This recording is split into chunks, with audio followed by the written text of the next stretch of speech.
Welcome to the Slop Farm. Enjoy the video. You start by selecting the chart, so Excel exposes the chart tools.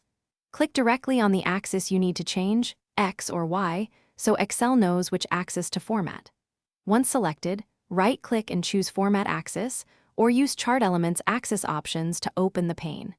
This step tells Excel which axis properties you will edit. Make sure you see the axis highlighted, because working on the wrong axis wastes time and causes confusion later. Now you work inside Format Axis to change the scale and units. This controls how values map visually.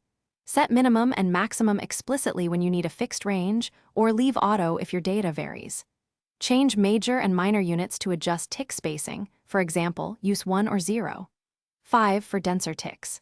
If your labels are dates, switch to date axis so Excel interprets intervals correctly. For categories, use text axis. These choices affect readability and data interpretation.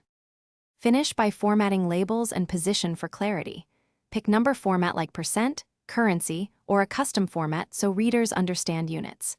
Move the axis crossing or change label orientation to avoid overlap. You can also adjust font size.